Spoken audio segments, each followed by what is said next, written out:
अस्सलाम वालेकुम स्टूडेंट्स। इस टॉपिक में इस लेक्चर में हम डिस्कस करेंगे reactivity of mono substituted aromatic compounds, यानी अगर बेंजीनिंग के ऊपर कोई सब्स्टिट्यूएंट लग जाता है तो फिर उसकी रिएक्टिविटी, बेंजीनिंग की रिएक्टिविटी पे क्या फर्क वो पड़ता है उसका। तो दो तरह के ग्रुप्स हम इस रेफरेंस में डिस्कस करते हैं। एक तरह के ग्रुप्स हो कहते हैं एक्टिवेटिंग ग्रुप्स। ये वो ग्रुप्स होते हैं जो बेंजीन रिंग के साथ अगर अटैच हो जाएं तो फिर बेंजीन रिंग की रिएक्टिविटी को पहले से ज्यादा बढ़ा देते हैं, इसलिए इनको कहते हैं एक्टिवेटिंग ग्रुप्स। ये बेंजीन को एक्टिवेट कर देते हैं। जैसे O नेगेटिव, अगर O के ऊपर वैसे अगर वो नॉर्मल 2 बॉन्ड्स बनाता है तो फिर इसके ऊपर 2 लोन पेयर होते हैं, लेकिन इसके ऊपर नेगेटिव चार्ज हो तो फिर 3 लोन पेयर आ जाते हैं। OH, NH2, NHR और NR2। याद रखो, आपको पता होना चाहिए नॉर्मली O जब 2 बॉन्ड्स बना रहा है तो उसके ऊपर 2 लोन पेयर होते हैं इलेक्ट्रॉन्स के, जब और नाइट्रोजन नॉर्मली 3 बॉन्ड्स बनाता है और उसके ऊपर 1 लोन पेयर होता है। ये बात आपने याद रखनी है। इसी तरह आगे मैंने लोन पेयर शो नहीं किए तो ये अंडरस्टूड है। OR ग्रुप भी हो सकता है, OC OR group, NH COR group और R और AR यानी एरोमेटिक यानी बेंजीन, और ये आर अल्काइल ग्रुप। ये सब के सब एक्टिवेटिंग ग्रुप्स हैं। पहले स्ट्रांगली एक्टिवेट करते हैं, ये दूसरे दरमियाने तरीके से मॉडरेटली, और ये वीकली एक्टिवेट करते हैं, लेकिन एक्टिवेट जरूर करते हैं। दूसरी तरह के ग्रुप्स हैं डीएक्टिवेटिंग ग्रुप्स। ये ऐसे ग्रुप्स हैं जो बेंजीनिंग से अगर अटैच हो तो उसकी रिएक्टिविटी को पहले से कम कर देते हैं, इसलिए इन्हें कहते हैं डीएक्टिवेटिंग ग्रुप्स। और इसकी एग्जांपल्स हैं halogens, X, chlorine, fluorine, bromine, और cyano group, aldehyde group, COR group, और COOH carboxyl group, nitro group, और NH3 group, NR3 group, CH3 group. ये नीचे वाले जो हैं ये स्ट्रांगली हैं। और स्ट्रांगली में आप चेक करें तो N4 बॉन्ड्स बना रहे हैं। जब N4 बॉन्ड्स बनाता है 1 2 3 4 तो उसके ऊपर कोई लोन पेयर नहीं होता, याद रखें। 3 बॉन्ड्स बनाता है तो नॉर्मली 1 लोन पेयर होता है। चौथा बॉन्ड जब वो बनाता है तो अपना लोन पेयर डोनेट करके बनाया होता है उसने लोन पेयर, और फिर इनके ऊपर पॉजिटिव चार्ज भी होता है जब वो 4 बॉन्ड्स बनाता है। ये याद रखें, यहाँ पे भी एन के ऊपर पॉजिटिव चार्ज है, और यहाँ CH3 में जो 3 हेलोजेंस हैं वो कार्बन से अटैच हैं, तो इसलिए हेलोजेंस आपको पता है इलेक्ट्रॉन होते हैं, हाई इलेक्ट्रॉन एक्टिविटी वाले होते हैं, इलेक्ट्रॉन्स को अपनी तरफ अट्रैक्ट करते हैं। तो ये कार्बन से इलेक्ट्रॉन अट्रैक्ट करने की वजह से कार्बन फिर बेंजीन रिंग से इलेक्ट्रॉन्स को अट्रैक्ट करेगा और बेंजीन रिंग की रिएक्टिविटी को कम कर देगा। इसमें ये बात काबिल नोट है कि जो एक्टिवेटिंग ग्रुप्स हैं इनमें लोन पेयर्स, ये ग्रुप्स जो डायरेक्ट बेंजीनिंग से अटैच होते हैं, जैसे O अटैच होगा, ये O भी अटैच होगा, ये N बेंजीनिंग से अटैच होगा, ये बॉन्ड का मतलब है ये बेंजीनिंग से अटैच है। तो इन एटम्स के ऊपर जो बेंजीनिंग से अटैच है लोन पेयर हैं, ठीक है, ये सब के सब ऑलमोस्ट सवाइल काइल और अराइल ग्रुप के। और जो डीएक्टिवेटिंग ग्रुप्स हैं इनमें से किसी के ऊपर सवाए हेलोजेंस के सब के सब ऐसे हैं जिनमें वो एटम जो बेंजीनिंग से अटैच है उनके ऊपर कोई लोन पेयर नहीं है। यहाँ लोन पेयर है उन एटम्स पर जो बेंजीनिंग से अटैच है, और यहाँ लोन पेयर नहीं है उन एटम्स पर जो बेंजीनिंग से अटैच है। सपोज ये नाइट्रो ग्रुप ही आप लगा लें, N जो बेंजीनिंग से अटैच होगा तो N के ऊपर कोई लोन पेयर नहीं है, जस्ट पॉजिटिव चार्ज है। कौन एक्टिवेटिंग और डीएक्टिवेटिंग ग्रुप्स की बुनियाद पर हम दो इफेक्ट्स जो हमने बेसिक कंसेप्ट में पढ़े हैं उनकी बुनियाद पर हम एक्सप्लेन कर सकते हैं कि किस तरह ये बेंजीन की एक्टिविटी को बढ़ाते हैं और किस तरह उसकी एक्टिविटी को कम करते हैं। वो दो इफेक्ट्स कौन से? इंडक्टिव इफेक्ट है और रेजोनेंस इफेक्ट है। बेसिक कंसेप्ट के चैप्टर में आपने इनको रिवाइज करना है, एक बार देखना है, फिर ये चीज आप देखना तो आपको ज्यादा अंडरस्टैंडेबली समझ आएगी। मैं पहली एग्जांपल मिथाइल ग्रुप की लेता हूं। जब मिथाइल ग्रुप बेंजीनिंग से अटैच होगा तो फिर ये मिथाइल ग्रुप कौन सा ग्रुप है? Alkyl group. और ये कौन है? एक्टिवेटिंग। ये बेंजीनिंग की एक्टिविटी को बढ़ा देगा। अब ये कैसे बढ़ाएगा? दो चीजों से हम एक्सप्लेन करेंगे, इंडक्टिव और रेजोनेंस इफेक्ट से। पहले हम बात कर लेते हैं इंडक्टिव इफेक्ट। शायद आपको याद है इंडक्टिव इफेक्ट में आपने पढ़ा था कि जो अल्काइल ग्रुप्स हैं वो इलेक्ट्रॉन डोनेटिंग होते हैं, तो ये मिथाइल ग्रुप बेंजीनिंग को इलेक्ट्रॉन्स डोनेट करेगा। इसलिए मैंने यहाँ एरो बॉन्ड, इस बॉन्ड के साथ ये एरो शो कर रहा है कि इलेक्ट्रॉन्स डोनेट कर रहा है, इंडक्टिव इफेक्ट सिग्मा बॉन्ड्स के जरिए। और यहाँ बेंजीन पर है पार्शियल नेगेटिव चार्ज क्योंकि मिथाइल ग्रुप इनको इलेक्ट्रॉन्स डोनेट कर रहा है। तो इलेक्ट्रॉन जब बेंजीन को मिलेंगे तो ये पहले से ज्यादा एक्टिव यानी रिएक्टिव हो जाएगा। और दूसरा फैक्टर है CH3 ग्रुप को हम यूं भी लिख सकते हैं CH H और CH, यूं करके एक बार चलें कर लें। तो आपने हाइपर कॉन्जुगेशन, ये भी बेसिक कंसेप्ट में उसमें हमने पढ़ा था हाइपर कॉन्जुगेशन में, कि यहां पर जो CH बॉन्ड है ये भी कॉन्जुगेशन में पार्टिसिपेट करता है।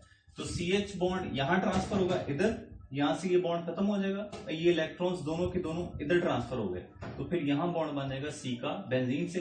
ये दोनों इलेक्ट्रॉन बेंजीन रिंग को ट्रांसफर हो जाते हैं, इसलिए बेंजीन रिंग पर हम लिखते हैं नेगेटिव चार्ज।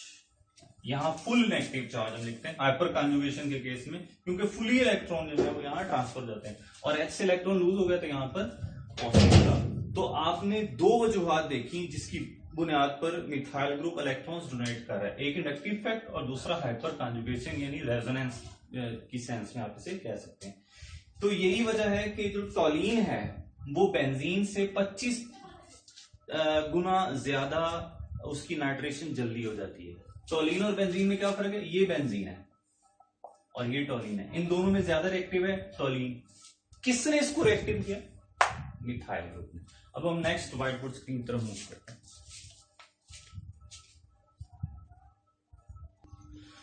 जी स्टूडेंट्स, आगे कुछ और एग्जांपल्स मैंने यहां पर लिखी हैं। आप इसमें देखें OH ग्रुप बेंजीन पर अटैच है।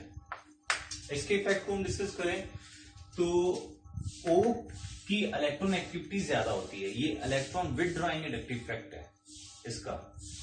तो याद रखें O हो N हो या हेलोजेंस हो, O हो N हो या हेलोजेंस हो, ये इलेक्ट्रॉन विथड्रॉइंग इंडक्टिव इफेक्ट देते हैं। इंडक्टिव इफेक्ट को जरूर पड़ेगा, आपको नहीं पता तो ये यानी इस सिग्मा बॉन्ड्स के इलेक्ट्रॉन्स को खींचेगा अपनी तरफ O। इस वजह से बेंजीन से इलेक्ट्रॉन्स OH की तरफ मूव करते हैं, तो बेंजीन पर पार्शियल पॉजिटिव चार्ज और OH पर पार्शियल नेगेटिव चार्ज होगा। तो इसका मतलब है इसका इलेक्ट्रॉन विथड्रॉइंग इंडक्टिव इफेक्ट। अगर हम इस इफेक्ट को देखें तो ये बेंजीन को फिर डीएक्टिवेट कर रहा है, यानी बेंजीन की एक्टिविटी को कम कर रहा है। दूसरा इफेक्ट हम देखें रेजोनेंस इफेक्ट। इसका रेजोनेंस इफेक्ट देखें तो O के ऊपर लोन पेयर्स होते हैं, ये अपना लोन पेयर जब डोनेट करेगा बेंजीन रिंग को तो ये इलेक्ट्रॉन्स जो पाई बॉन्ड वाले इलेक्ट्रॉन्स हैं ये ऑर्थो पोजीशन पर शिफ्ट हो जाते हैं। रेजोनेंस इफेक्ट हमेशा लोन पेयर्स और पाई बॉन्ड्स के जरिए इफेक्ट करता है, जबकि जो इंडक्टिव इफेक्ट है वो सिग्मा बॉन्ड्स के जरिए इफेक्ट करता है, यानी सिंगल बॉन्ड्स के जरिए इफेक्ट करता है, आप इस तरह भी कह सकते हैं। तो इलेक्ट्रॉन डोनेटिंग रेजोनेंस इफेक्ट, आप इसमें अगर हम यूं करें तो नेक्स्ट इसकी जो रेजोनेंस स्ट्रक्चर है वो कुछ यूं बनेगी, O डबल बॉन्ड और यहां पर नेगेटिव चार्ज। क्यों, क्योंकि ये दोनों इलेक्ट्रॉन इधर ऑर्थो पे शिफ्ट हो गए और यहाँ डबल बॉन्ड बन जाएगा और ऊपर आ जाएगा पॉजिटिव चार्ज, पीछे ये दो रह गए। आगे मजीद आप इसके रेजोनेंस स्ट्रक्चर ड्रॉ कर सकते हैं, वो ये बॉन्ड यहाँ शिफ्ट करें, ये इलेक्ट्रॉन इधर आ जाएंगे, फिर ये इधर शिफ्ट करें, आगे आ जाएंगे। तो डिफरेंट रेजोनेंस स्ट्रक्चर इसके ड्रॉ किए जा सकते हैं। तो आपने देखा रेजोनेंस इफेक्ट अगर हम चेक करें तो O इलेक्ट्रॉन स्फीयर रिंग को दे रहा है, यानी रिंग पर आ रहा है नेगेटिव चार्ज। तो इसको मैं जरा सिंपली यूं लिख सकता हूं, यहां पर आप लिख दें नेगेटिव चार्ज, क्योंकि O बेंजीन को इलेक्ट्रॉन दे रहा है। तो इस केस में इलेक्ट्रॉन ले रहा है, इस केस में OH इलेक्ट्रॉन्स दे रहा है। ये वाला इफेक्ट स्ट्रॉन्ग है, इसलिए ओवरऑल इन दोनों को अगर हम रिजल्टेंट निकालें तो वो ये है कि OH इलेक्ट्रॉन डोनेटिंग है, और जो भी ग्रुप बेंजीन को इलेक्ट्रॉन डोनेट करेगा वो बेंजीन के लिए होगा एक्टिवेटिंग ग्रुप। यही वजह है कि OH को रखा गया है एक्टिवेटिंग ग्रुप से, ये बेंजीन की एक्टिविटी को बढ़ा देगा। यही वजह है कि अगर हम फिनोल की नाइट्रेशन करें तो वो 10 की ताकत 3 यानी 1000 गुना ज्यादा जल्दी होती है निस्बतन बेंजीन के। सिंपल बेंजीन के ऊपर OH नहीं है, लेकिन अगर बेंजीन के ऊपर OH लगा दें फिनोल तो फिर उसकी एक्टिविटी 10 की ताकत 3 गुना ज्यादा बढ़ जाती है, इंक्रीज हो जाती है। और नाउ हम चेक करते हैं नाइट्रोबेंजीन को। इसमें आप देख सकते हैं कि जो नाइट्रो ग्रुप है ये इस तरह होता है, N डबल बॉन्ड O और सिंगल बॉन्ड O नेगेटिव, और N पर पॉजिटिव चार्ज। इस पॉजिटिव चार्ज की वजह से ये सिंगल बॉन्ड्स के इलेक्ट्रॉन्स को अपनी तरफ अट्रैक्ट करेगा। तो ये भी, इसका भी जो इंडक्टिव इफेक्ट है ये इलेक्ट्रॉन विथड्रॉइंग इंडक्टिव इफेक्ट है, यानी बेंजीन रिंग से इलेक्ट्रॉन खींच रहा है। इसका मतलब है ये बेंजीन रिंग की एक्टिविटी को कम कर देगा। दूसरी तरफ आप चेक करें रेजोनेंस इफेक्ट, इसका रेजोनेंस इफेक्ट भी विथड्रॉइंग है। वो कैसे, इसके ऊपर कोई लोन पेयर नहीं, इसने देना कुछ नहीं है, बल्कि उल्टा ये बेंजीन से इलेक्ट्रॉन्स देगा, ये दोनों पाई बॉन्ड के इलेक्ट्रॉन्स यहां शिफ्ट होंगे। तो इस वजह से नेक्स्ट रेजोनेंस स्ट्रक्चर ये बन सकता है, बल्कि ये बॉन्ड फिर ऊपर शिफ्ट होगा डबल बॉन्ड और यहां पर पॉजिटिव चार्ज। तो आपने देखा कि N ने नाइट्रो ग्रुप ने क्या किया, बेंजीन से इलेक्ट्रॉन्स को विदड्रॉ किया यूजिंग रेजोनेंस इफेक्ट। तो मैं इसको सिंपली, ये काफी ज्यादा आगे भी रेजोनेंस स्ट्रक्चर बन सकते हैं, ये आगे शिफ्ट होगा फिर आगे शिफ्ट होगा, तो ये आप रेजोनेंस के टॉपिक में इसको देख सकते हैं। तो सिंपली इसका मतलब है मैं ये लिख सकता हूं कि नाइट्रो जो है ये बेंजीन से इलेक्ट्रॉन्स को विदड्रॉ करता है और बेंजीन पर लाता है पॉजिटिव चार्ज। तो दोनों ही विदड्रॉइंग है, इंडक्टिव इफेक्ट भी इलेक्ट्रॉन विदड्रॉइंग है और रेजोनेंस इफेक्ट भी इलेक्ट्रॉन विदड्रॉइंग है। तो बेंजीनिंग से इलेक्ट्रॉन्स की कमी होगी, बेंजीनिंग पर इलेक्ट्रॉन्स की कमी होगी तो बेंजीन रिंग जो है वो कम रिएक्टिव हो जाएगी। तो यही वजह है कि नाइट्रो ग्रुप के लगने से बेंजीन की रिएक्टिविटी कम हो जाती है। तो पहले दोनों ग्रुप्स जो हमने पढ़े, अल्काइल ग्रुप और OH ग्रुप, ये दोनों एक्टिवेटिंग है और ये नाइट्रो ग्रुप है ये डीएक्टिवेटिंग है। यही वजह है कि जब नाइट्रेशन की जाती है, नाइट्रोबेंजीन की नाइट्रेशन 10 की पावर 4 टाइम्स स्लो है देन सिंपल बेंजीन। यानी अगर आप दोनों का कंपैरिजन करें बेंजीन का और नाइट्रोबेंजीन का, तो दोनों में से इसकी रिएक्टिविटी स्लो होगी। क्यों? क्योंकि नाइट्रो ग्रुप ने बेंजीन के इलेक्ट्रॉन्स खींच लिए, इसलिए बेंजीन की रिएक्टिविटी पहले से कम होगी। ये है deactivating groups. Thank you for watching, this is our lecture. Allah Hafiz.